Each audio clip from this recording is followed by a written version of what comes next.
कैसे हैं आप लोग? बढ़िया हैं सब। चलिए आज का क्लास हम लोग शुरू करते हैं। उससे पहले मैं एक चीज़ आप लोगों को बताना चाहता हूँ। बहुत सारे स्टूडेंट्स के मन में एक सवाल होता है। ये सवाल होता है कि सर हमने 8, 9, 10 में हमने आर्ट्स में यही सारे सब्जेक्ट्स पढ़े, मीन्स सोशल साइंस में यही सारे सब्जेक्ट्स पढ़े। अब क्या है, अब फिर 11th 12th हम लोगों ने ह्यूमैनिटीज़ लिया है, जैसे आप लोग बोलते हैं आर्ट्स लिया। उसमें फिर बहुत सारे चैप्टर्स हैं जो उसी टॉपिक्स उठा करके बनाए गए हैं जो हम लोग प्रीवियस क्लासेस में पढ़े थे। ऐसा बहुत सारे लोगों के दिमाग में आता है, ठीक है। तो उस चीज को आप समझो। सबसे पहला चीज क्या है, आपको बेस क्लियर करना पड़ेगा, ठीक है। 8, 9, 10 का जो भी आपका बेस है उसको आपको बहुत ज्यादा क्लियर करना पड़ेगा। अगर बेस क्लियर नहीं करोगे तो स्ट्रॉन्ग बिल्डिंग कैसे बना पाओगे, ठीक है। तो मेरा कोशिश क्या रहेगा कि आज जो सीरीज हम लोग चालू कर रहे हैं, ठीक है, आर्ट्स को लेकर के आज जो सीरीज हम लोग चालू कर रहे हैं, हमारा मेन कोशिश यही रहेगा कि आपको बेस से सारी चीजें कंप्लीट कराया जाए। बस आप एक चीज याद रखना, जब तक आप लोग ये वीडियो देख रहे हो तब तक कोशिश करना कि वीडियो पे ध्यान देने का, ठीक है। अगर बीच में ऐसा कुछ हो कि बोर लग रहा है, कोई दिक्कत नहीं है बच्चे लोग, आप लोग पॉज करो, लेकिन जब तक वीडियो देख रहे हो तो कोई डिस्ट्रैक्शन नहीं। हम लोग जितनी भी वीडियोस अपलोड करेंगे हमारा पूरा कोशिश ये रहेगा कि वो कहानी ज्यादा है, ठीक है। अब कहानी पे ध्यान देना, आप लोग ये समझना ही मत कि कोई टेक्स्ट बुक की चीजों को पढ़ रहे हो। और जो भी नोट्स है वो मैं चैनल का डिस्क्रिप्शन में डाल दूंगा, आप लोगों को उसमें भी कोई परेशानी नहीं होगा। तो चलो आज हम लोग पॉलिटिकल पार्ट का पॉलिटिकल साइंस का पहला चैप्टर चालू करते हैं, ठीक है, जिसका नाम है पॉलिटिकल थ्योरी। तो सबसे पहले समझो, एक वर्ड आता है, एक इंट्रोडक्शन वर्ड आता है जिसका मतलब होता है पॉलिटिक्स। अब आप लोगों में से बहुत सारे लोग पॉलिटिक्स सुने होंगे, बहुत सारे लोग ऐसे होंगे जो पॉलिटिक्स का मतलब जानते होंगे। देखो सबसे अच्छा एग्जांपल इसका क्या है, सबसे अच्छा एग्जांपल है इसका, आप सारे लोगों ने बाहुबली मूवी देखा होगा। आप सारे लोगों ने बाहुबली मूवी देखा होगा। उसमें एक्चुअल में क्या होता है बाहुबली मूवी में कि ये राजा बैठा हुआ है, ठीक है। राजा का नाम क्या था, आई थिंक भल्लाल देव। हाँ चलो भल्लाल देव, ये भल्लाल देव यहाँ पे बैठे हुए हैं। चलो भल्लाल देव यहाँ पे बैठे हुए हैं। यहाँ पे कुछ मिनिस्टर्स बैठे हुए हैं, कुछ लोग बैठे हुए हैं जिनको हम लोग हिंदी में सलाहकार बोलते हैं, इंग्लिश में एडवाइजर बोलते हैं, ठीक है। अब वो लोग बैठे हुए हैं, इनका काम क्या होता है, इनका काम ये होता था कि भाई भल्लाल देव कोई चीज सही कर रहा है या गलत कर रहा है उसके बारे में बताना।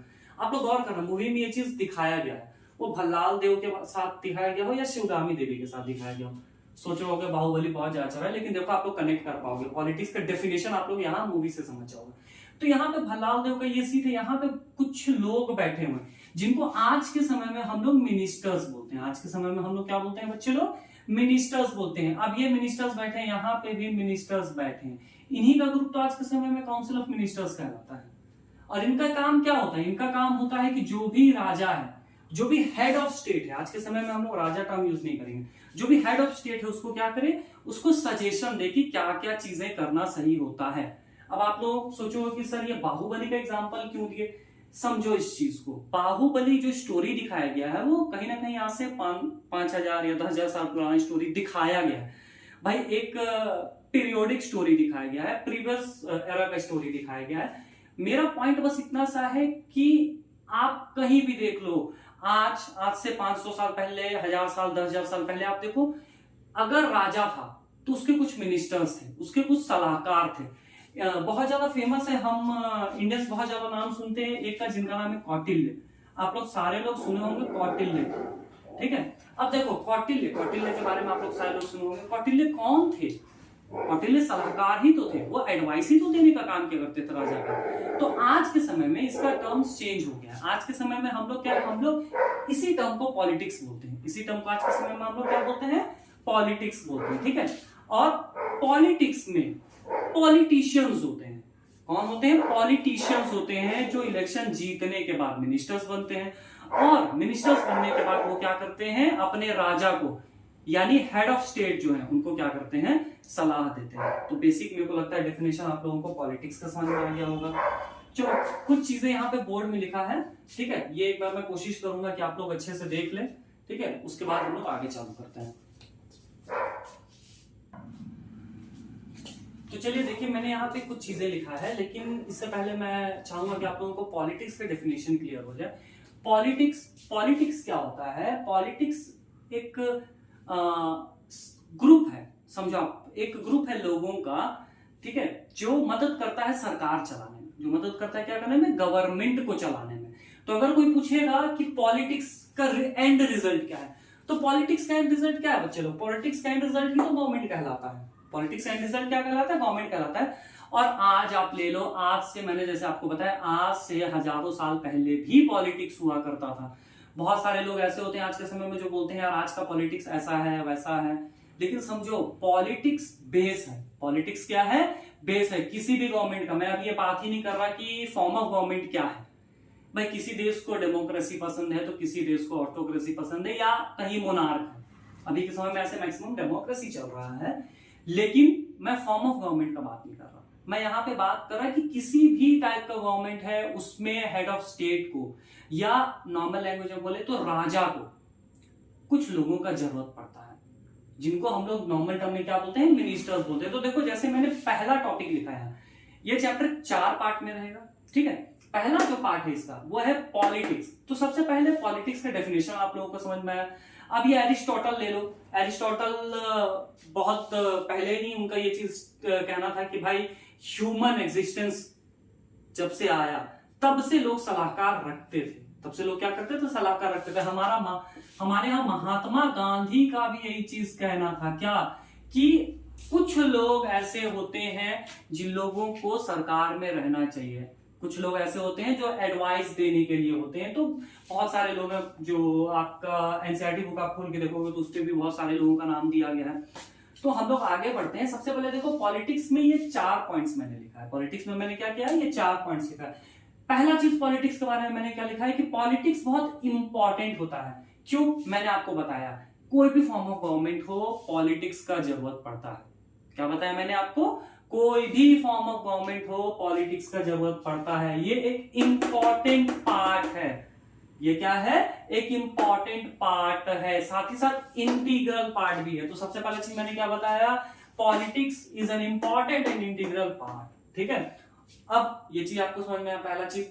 दूसरा चीज समझो, दूसरा चीज यहाँ पे क्या लिखा हुआ है, दूसरा चीज लिखा हुआ है कि पॉलिटिक्स जिस एजेंसी के थ्रू चलता है उस एजेंसी को ही हम लोग क्या बोलते हैं, गवर्नमेंट। तो मैंने क्या बोला आपको, मैंने आपको बताया कि एंड रिजल्ट का अगर बात किया जाए, किसका बात किया जाए, एंड रिजल्ट का, तो पॉलिटिक्स का एंड रिजल्ट क्या है, गवर्नमेंट ही तो है। गवर्नमेंट कैसे बना, जब पॉलिटिक्स एग्जिस्ट किया, ठीक है, पॉलिटिक्स एग्जिस्ट किया तभी क्या बना, गवर्नमेंट बना।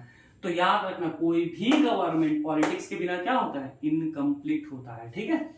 अब नेक्स्ट चीज क्या होता है, नेक्स्ट चीज यहाँ पे लिखा है देखो, कलेक्टिव डिसीजन मेकिंग। पहले समझो कलेक्टिव डिसीजन मेकिंग का मतलब क्या होता है। कलेक्टिव वर्ड का मतलब होता है एक साथ, कलेक्टिव वर्ड का मतलब क्या होता है, एक साथ। अब एक एग्जांपल, ठीक है, एक राजा है, वो क्या करता है, वो जो भी डिसीजन लेता है खुद से लेता है, जो भी डिसीजन लेता है क्या, खुद से लेता है। वो अपने आसपास के लोगों से कुछ भी चीज डिस्कस नहीं करता है। आप लोग शायद ऐसा जानते होंगे, ऐसा कहां हुआ करता था, तो भाई आप लोगों को पता होगा इंग्लैंड में ऐसा चीज हुआ करता था।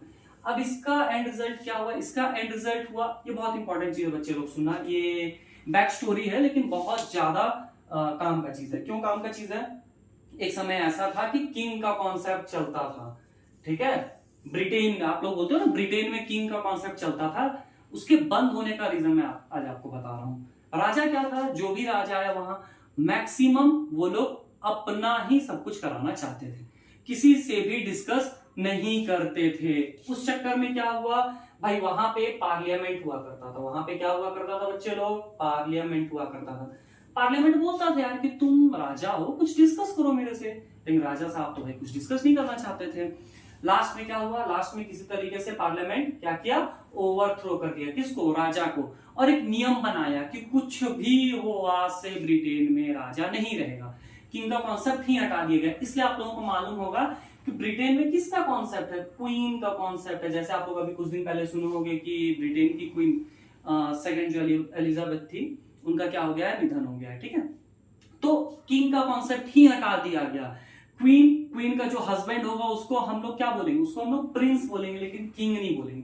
क्यों, क्योंकि कोई भी देश चलाने के लिए कलेक्टिव डिसीजन मेकिंग होना चाहिए, ग्रुप्स ऑफ पीपल होना चाहिए जो एक साथ मिलकर के क्या करेंगे, डिसीजन मेकिंग का चीज करेंगे। और ये किसके चक्कर में होता है, पॉलिटिक्स के कारण ही पॉसिबल है, ठीक है। अब समझो किसी का सरकार है, फॉर एग्जांपल इंडिया ले लेते हैं, तो सबको ये चीज मालूम है कि इलेक्शन एक ऐसा चीज है इंडिया में, चलो इंडिया ले रहे हैं, इलेक्शन एक ऐसा चीज है जो हर 5 साल होता है। अब ये चीज हर पॉलिटिशियन को पता है कि अगर 5 साल मैं जीता, काम नहीं करूंगा, तो अगला 5 साल मेरे आने का चांसेस क्या हो जाता है, कम हो जाता है। तो देखो ये 5 साल पॉलिटिशियंस को कहीं ना कहीं समझो बाइंड करता है काम करने के लिए, ठीक है। अब हर पॉलिटिशियन क्या कोशिश करेगा कि भाई मैं काम करूं किसके बेटरमेंट के लिए, मेरे लोगों के बेटरमेंट के लिए। अब अगर मैं अपने लोगों के बेटरमेंट के लिए काम नहीं करूंगा तो वो लोग मुझे इन फ्यूचर वोट देंगे क्या, नहीं देंगे। ये चीज आप लोग बहुत अच्छे से जानते हो। तो नेक्स्ट पॉइंट जो लिखा हुआ है, नेक्स्ट पॉइंट ध्यान से देखो क्या लिखा हुआ है, implements various policies to improve human life. चाहते ना चाहते हुए भी इनको क्या करना पड़ता है, बहुत सारे ऐसे पॉलिसीज लाना पड़ता है जो ह्यूमन लाइफ के लिए क्या हो, बेटर हो। अब मेरे को 100% मालूम है कि बहुत सारे बच्चों के दिमाग में ये चीज अभी से आ रहा हो कि सर आपने बोला कि for betterment of human life, या ह्यूमन लाइफ को इंप्रूव करने के लिए। लेकिन बहुत सारे ऐसे बिल्स होते हैं, बहुत सारे ऐसे चीजें होती हैं इंडियन गवर्नमेंट की जो कुछ लोगों को पसंद आता है, कुछ लोगों को पसंद नहीं आता है। मेरे से पर्सनली भी बहुत सारे बच्चे पूछते हैं कि सर गवर्नमेंट तो बेटरमेंट के लिए होता है, तो लोग जगह जगह पे राइट्स क्यों करते हैं, लोग जगह जगह पे दंगे क्यों करते हैं, भाई इतना प्रोटेस्ट करते हैं लोग क्यों करते हैं। तो देखो इस चीज को समझो, इस चीज को समझने के लिए भी जैसा मैंने पहले बताया, हम लोग कोशिश करेंगे हर एक चीज को कहानी से समझने का। आप लोग सारे लोगों को याद होगा कि 1857 में इंडिया का पहला इंडिपेंडेंस रिवॉल्ट चला था, सारे लोगों को मालूम है। अब देखो 2 बुक्स हैं, समझो इस चीज को, ठीक है। एक बुक है इंडियन वर्जन, एक बुक है क्या, इंडियन वर्जन, ठीक है, और एक है ब्रिटिश वर्जन। मैं अभी बस एग्जांपल दे रहा हूं आपको समझाने के लिए। एक इंडियन वर्जन का बुक है और एक ब्रिटिश वर्जन का बुक है, ठीक है। अब देखो इंडियन वर्जन में जितने भी लोग थे, जिन लोग रिवॉल्ट किए थे, आपको मालूम होगा उसमें स्टार्टिंग में मेनली सारे सोल्जर्स थे, इंडियन सोल्जर्स थे, ठीक है, जो मतलब आपका ब्रिटिशर्स के लिए काम किया करते थे। तो जो इंडियन वर्जन है उसके हिसाब से उनको क्या बोला जाता है, उनको सेपॉय बोला जाता है। क्या बोला जाता है, सेपॉय बोला जाता है। लेकिन ब्रिटिश वर्जन के हिसाब से उनको क्या बोला जाता है, म्यूटिनी बोला जाता है। अगर आप लोगों को इसका वर्ड का मीनिंग नहीं मालूम तो मैं बता रहा, हम लोगों में एक कहावत फेमस है कि किसी के लिए म्यूटिनी हो तो किसी के लिए सेपॉय। इसका मतलब क्या है, ब्रिटिशर्स बोलते हैं कि वो जो लोग प्रोटेस्ट किए थे, जिन लोग रिवॉल्ट किए थे, वो लोग ऐसे लोग थे जिन लोग रूल्स को तोड़ना जानते थे, ऐसे लोग थे जिन लोग रूल्स को मानते नहीं थे, जिन लोग रूल्स को तोड़ते थे, जिन लोग सरकार के अपोजिट काम करते थे। एक सैडिटिव वर्ड होता है क्या, म्यूटिनी, लेकिन हमारे में क्या बोला जाता है, सिपॉय। तो समझो एक इंसान, एक सोल्जर, किसी के लिए म्यूटिनी है तो किसी के लिए सिपॉय। सेम चीज है, कोई अगर ऐसा पॉलिसी लाया जा रहा है तो वो किसी के लिए फायदेमंद हो सकता है और किसी के लिए फायदेमंद नहीं हो सकता है। तो ये डिफरेंस बच्चे लोग आप लोगों को समझना पड़ेगा। पहला चीज पॉलिटिक्स बैकबोन होता है किसी भी फॉर्म ऑफ गवर्नमेंट का। मैं ये नहीं कह रहा कि वो डेमोक्रेटिक गवर्नमेंट ही होना चाहिए, किसी भी फॉर्म ऑफ गवर्नमेंट का पॉलिटिक्स क्या होता है, बैकबोन होता है, ठीक है। ये ग्रुप ऑफ पीपल्स होता है, हमेशा याद रखना, ये क्या होता है, ग्रुप ऑफ पीपल्स होता है। पहला चीज पॉलिटिक्स के बारे में आज से नहीं सदियों से चला आ रहा है। राजा राजवाड़ा के टाइम पे भी क्या होता था, उन लोगों को भी कुछ सलाहकार का जरूरत पड़ता था। जैसे आप लोग सुने होंगे अकबर बीरबल, हम लोग बचपन से कहानी सुनते हैं। भाई बीरबल कौन था, सलाहकार था ना, एडवाइस देने का काम करता था। वही तो काउंसिल ऑफ मिनिस्टर्स कहलाता है आज के समय में। वैसे लोग ही जो भाई हेड ऑफ स्टेट, जैसे हमारे यहाँ प्राइम मिनिस्टर है, हेड ऑफ स्टेट है, रियल हेड वही है, ठीक है। तो वो क्या, उनको राजा अगर समझते हो तो उनके सलाहकार कौन है, जितने भी आसपास के उनके मिनिस्टर्स हैं। यही लोग मिलकर के क्या बनाते हैं, यही लोग मिलकर के तो गवर्नमेंट बनाते हैं। तो पॉलिटिक्स का एंड रिजल्ट क्या होता है बच्चे लोग, गवर्नमेंट होता है। पहला चीज अगर क्वेश्चन आता है हमारे एग्जाम में, पॉलिटिक्स क्या होता है, तो ये कुछ चीजें हम लोग लिखेंगे। अभी आपको लिखने की जरूरत नहीं है, अभी ध्यान से सुनो, नोट्स में डिस्क्रिप्शन में प्रोवाइड करा दूंगा, ठीक है। पहला चीज क्या है, पॉलिटिक्स जो होता है वो इंपॉर्टेंट और इंटीग्रल पार्ट होता है। समझ में आया, किसी भी गवर्नमेंट का इंपॉर्टेंट और इंटीग्रल पार्ट क्या होता है, पॉलिटिक्स होता है। दूसरा चीज अगर मैं बात करता हूं, ठीक है, तो पॉलिटिक्स का एंड रिजल्ट क्या है आपका बच्चे लोग, गवर्नमेंट वो एजेंसी है जिसके थ्रू ये फंक्शन काम करता है, क्लियर हो? चलो आगे बढ़ते हैं। पॉलिटिक्स है तो कलेक्टिव डिसीजन मेकिंग होता है। मैंने क्या बताया? कलेक्टिव डिसीजन मेकिंग याद रखना, ब्रिटेन से इस चीज को कनेक्ट करना। वहां राजा वाला कॉन्सेप्ट बच्चे लोग इसीलिए हटाया गया था। क्यों? क्योंकि वहां पे कलेक्टिव डिसीजन मेकिंग पावर नहीं था। वहां पे पार्लियामेंट, आपको पता होगा आज भी वहां क्वीन का कॉन्सेप्ट चलता है, किंग का कॉन्सेप्ट नहीं चलता है। हमेशा से ऐसा था क्या? नहीं। ब्रिटेन में मेरे को लगता है सबसे पहले उन जगहों में से है जहां पे पार्लियामेंट था। तो बहुत बोल्ड डिसीजन था पार्लियामेंट का। क्यों था? क्योंकि वहां क्या आ सके? Collective decision making. ठीक है। चौथा और सबसे लास्ट चीज जो है वो क्या है? Implements various policies to improve human life. हमेशा कोशिश किया जाता है कि ऐसे पॉलिसीज को लाया जाए जो ह्यूमन लाइफ को क्या कर सके? इंप्रूव कर सके। अब बहुत बार ऐसी चीजें होती हैं कि किसी को ये चीज पसंद आता है, किसी को ये चीज पसंद नहीं आता है, वो थॉट्स वाली बात है। ठीक है, तो उस पर हम लोग कमेंट नहीं करते हैं। तो मेरे को लगता है पहला टॉपिक हमारा ये कंप्लीट हो गया। आपको ध्यान रखना है टोटल 4 टॉपिक में चैप्टर है। इस वीडियो में मैं 2 टॉपिक कवर करूंगा, पार्ट 2 में 2 टॉपिक कवर कर दूंगा। ठीक है, आप लोग एक बार देखो और एक बार मन में रिकॉल करो चीजों को। ठीक है, देखो और रिकॉल करो। चलिए, तो मुझे लगता है कि पिछले जितनी भी चीजें थी वो सारी आप लोगों को क्लियर होगी। चलो हम लोग आगे बढ़ते हैं। यहाँ पे सेकेंड टॉपिक मैंने लिखा है, क्या लिखा है? Political theory. पॉलिटिक्स का मतलब समझ में आ गया। देखो, थ्योरी का मतलब क्या होता है? थ्योरी का मतलब होता है कुछ ऐसा चीज जो कहीं लिखा हुआ है या किसी ऐसी चीज का कॉन्सेप्ट जो हमें कुछ समझने में मदद करे, वो क्या कहलाता है? थ्योरी कहलाता है। तो पॉलिटिक्स का थ्योरी हमें किस तरीके से मदद करता है, क्या मदद करता है, उसके बारे में हम देखते हैं।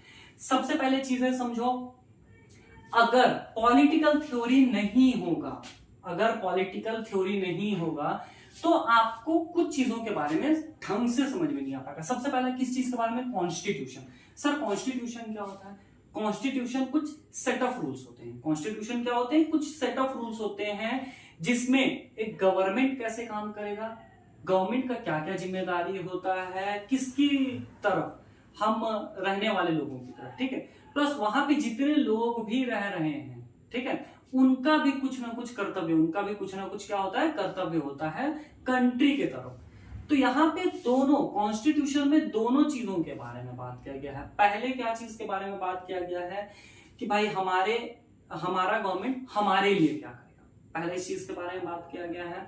ठीक है, दूसरा चीज क्या बात किया गया है कि हम अपने गवर्नमेंट के बारे में क्या बात करेंगे। जैसे मैं एग्जांपल देता हूं, हमारे इंडियन कॉन्स्टिट्यूशन में अगर फंडामेंटल राइट्स दिया गया है, गवर्नमेंट हमें कुछ दे रहा है तो हमसे कुछ एक्सपेक्ट कर रहा है, क्या? उसको हम लोग बोलते हैं फंडामेंटल ड्यूटीज।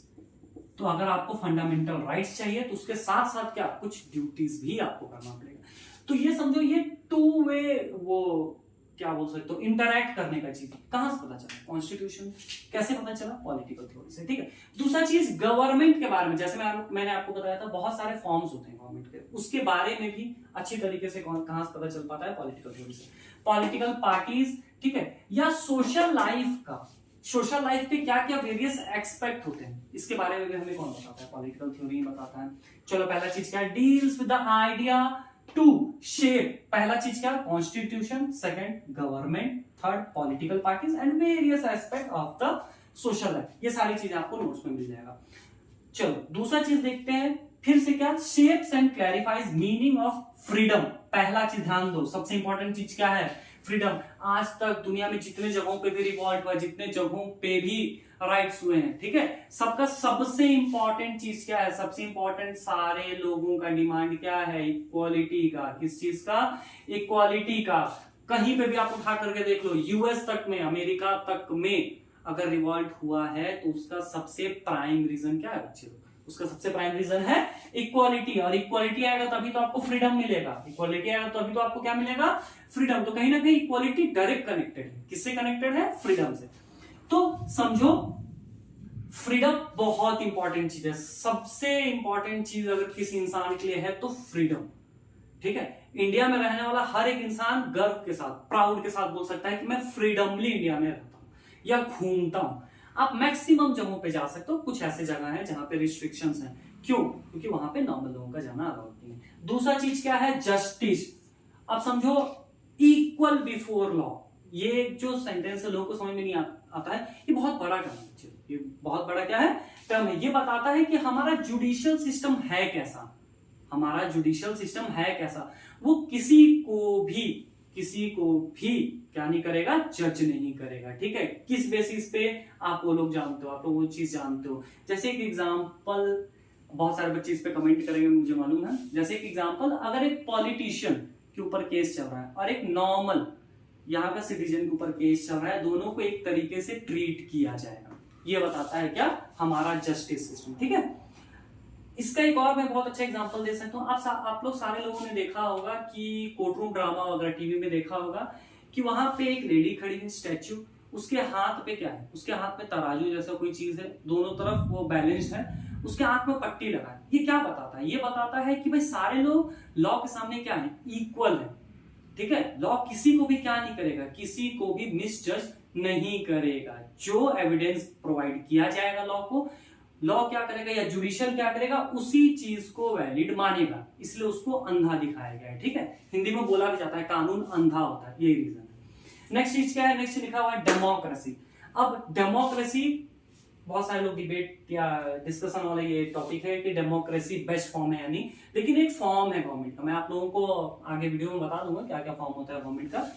एग्जाम्पल क्या, हमारा इंडिया, डेमोक्रेसी। ठीक है, सेक्युलरिज्म, सेक्युलरिज्म वर्ड का मतलब आज तक इंडिया में रहने वाले लोग नहीं समझ पाए, लेकिन आप लोग समझो इस चीज को, कोई भी ऐसा स्टेट, यहाँ में कंट्री को स्टेट बोल रहा, ठीक है, कोई भी ऐसा स्टेट जो किसी एक कास्ट को, रिलीजन को प्रमोट ना करे अनटिल और अनलेस वो बहुत कम नंबर्स में हो। ठीक है, वो बहुत माइनॉरिटीज में हो, लेकिन कोई स्टेट किसी एक रिलीजन को क्या नहीं कर सकता है, प्रमोट नहीं कर सकता, वो कहलाता है सेक्युलर होना। ठीक है, चलो नेक्स्ट आते हैं लिबर्टी। लिबर्टी कहीं ना कहीं फ्रीडम से मिलता जुलता चीज है। आपको गर्व के साथ रहने के लिए, डिग्निटी के साथ रहने के लिए लिबर्टी का होना बहुत जरूरी होता है। ठीक है, तो दूसरा चीज मैंने क्या लिखा है, shapes and clarifies meaning of freedom. पहला चीज freedom, justice, democracy, secularism and liberty. ये 5 चीजें तो आपको अभी फिलहाल याद रखना है। ठीक है, पॉलिटिकल थ्योरीज किन चीजों में हेल्प करता है, ये सारी चीजें यहां लिखा हुआ है। नेक्स्ट क्या है, studies the significance of principles like law, separation of power and judicial review. 3 अलग अलग चीजें हैं। ये क्या करता है, पॉलिटिकल थ्योरी जो है ये स्टडी करता है। पहला चीज किसको स्टडी करता है, लॉ को स्टडी करता है कि लॉ किस तरीके से होना चाहिए, लॉ क्या किस तरीके से होना चाहिए। दूसरा चीज separation of power, separation of powers का बात करता है।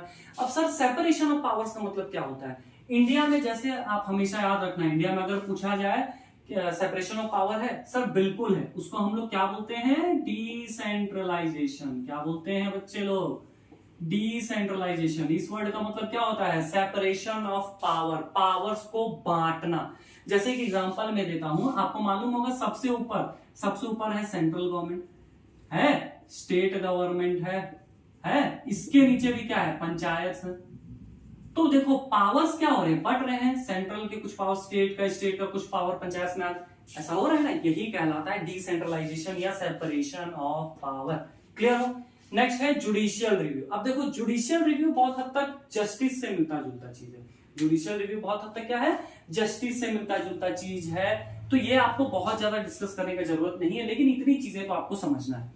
अब मुझे लगता है ये 2 टॉपिक में आप लोगों को कोई प्रॉब्लम नहीं होगा। कहीं पे भी कोई प्रॉब्लम है आप कमेंट करो, मैं बिल्कुल कोशिश करूंगा कि जितने से जितने बच्चे हैं उनके कमेंट का जवाब दे सकूं। ठीक है, तो आज का वीडियो हम लोग यहीं पे क्या करते हैं, खत्म करते हैं। और कोई भी परेशानी हो तो आप लोग बिल्कुल मुझे बताएं। ठीक है, तो मैं वीडियो यहाँ पे खत्म करूंगा, लेकिन एक चीज मैं आप लोगों को एंड में बोलना चाहूंगा कि अगर आप लोग क्लास ज्वाइन किए हैं तो कोशिश करना डेडिकेशन के साथ पढ़ने का। हर एक इंसान को लॉयल बनना जरूरी होता है। ठीक है, आप लोग में से बहुत सारे लोग लॉयल का मतलब जानते हैं, बहुत सारे लोग लॉयल होंगे किसी के लिए, लेकिन समझो यहाँ पे मैं लॉयल क्यों बोल रहा हूँ, क्योंकि आज का समय ऐसा हो गया है, बच्चे फोन पे तो जरूर हैं, लेकिन जहां फ्री में एजुकेशन उनको मिलना चाहिए, बच्चे फ्री में एजुकेशन लेना चाहते नहीं या इंटरेस्ट के साथ नहीं लेते हैं, वही वो पैसा देकर के बिल्कुल लेना चाहेंगे। इसलिए मैं बोल रहा कि अगर मेरे वीडियोस आप देखोगे तो मैं कोशिश करूंगा फ्यूचर में बहुत सारे ऐसे वीडियोस लेकर के आने का जो इन्फॉर्मेटिव हो, जो आपको मजा आए। ठीक है, आपको मजा आए, लेकिन आपको लॉयल रहना पड़ेगा। मैंने जैसे शुरू में बोला था वीडियो के स्टार्टिंग में कि अगर आपको बोर लग रहा है अब वीडियो पॉज कर लो, लेकिन कहीं पे भी आप इस तरीके के कुछ चीज मत करना जिससे आप डिस्ट्रैक्ट हो जाओ। वीडियो एक बार आप देख लो। सबसे अच्छा चीज ह्यूमैनिटीज के साथ जानते हो बच्चे लोग क्या होता है, इसमें कोई फॉर्मूला नहीं, इसमें कोई रॉकेट साइंस नहीं है, इसमें चीजें समझना है, इसमें कहानी है, स्टोरी याद रखना। जैसे लोग बोलते हैं हिस्ट्री, तो हिस्ट्री मतलब क्या होता है, तो इसको अलग अलग कर दो। क्या होता है हिस्ट्री मतलब अलग अलग कर दो, तो हाई स्टोरी है क्या, कहानी ही तो है। पहले जो चीजें हुआ उसके बारे में हमें पढ़ना है, और कोई चीज अगर आप अच्छे से समझ जाओ तो आप लिख नहीं पाओगे क्या। सेम एज मूवी है, मूवी की स्टोरी समझो, जाके मूवी की स्टोरी लिख नहीं पाओगे क्या। तो मैं कोशिश करूंगा कि आपका जितना भी टॉपिक है वो एक मूवी स्टोरी की तरह समझ में आए। ठीक है, हमारा मोटिव है कि हम लोगों को एनसीईआरटी को किस में कन्वर्ट करना है, एक मूवी में कन्वर्ट करना है, ताकि आप उसकी स्टोरी को जाके एग्जाम में लिख सको। ठीक है, तो चलो बाय।